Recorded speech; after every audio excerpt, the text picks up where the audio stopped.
The resolution was sent out ahead of time, and it is pretty lengthy. It is with regard to the State Emergency Powers Act. AAPS warned about this back in the early 2000s.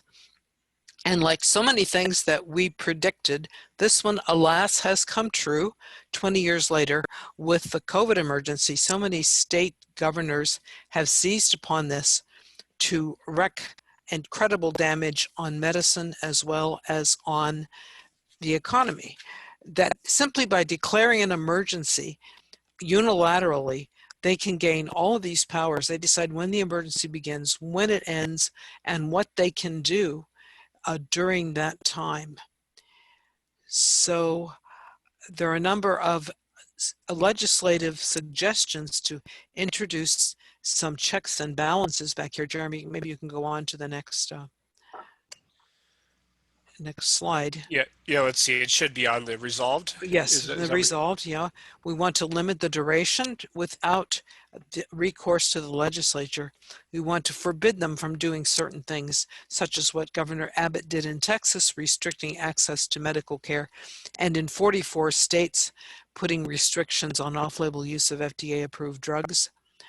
We want to forbid them to subject citizens to involuntary interventions, including but not limited to drugs, vaccines, or implantation devices, such as maybe tracking devices to see where they go. And we want them to require consideration of both public and private costs and benefits of all rules. Remember, we have a Fifth Amendment to the Constitution, which is supposed to forbid the taking of private property for public use without just compensation. We want to require them to have public disclosure of the evidence and disclose conflicts of interest, of which there are pervasive myriad ways in which the government gets and private partnership works together. We want to require prompt access to an unbiased tribunal to contest any of the punishments that come for the emergency powers.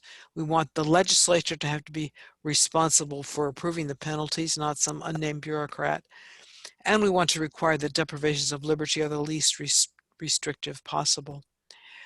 I introduced this initially to the Arizona Medical Association, and then when our meeting got postponed again, and then changed to virtual, the reference committee decreed that only resolutions pertaining to the COVID emergency would be considered. And they said, this has no relationship to the COVID emergency.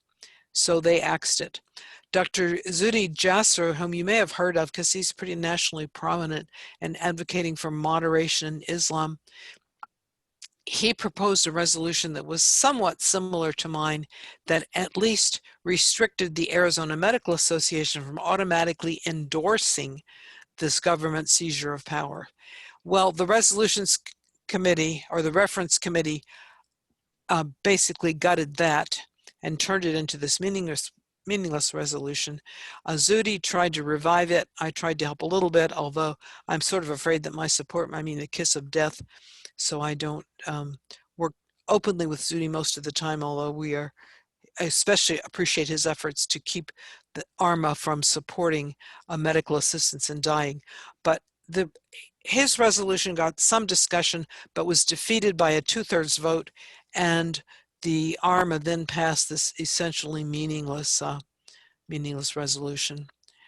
So I would like for you to consider, as AAPS, supporting a stronger resolution to restrict the emergency powers of the government and to introduce some checks and balances, both legislative and judicial.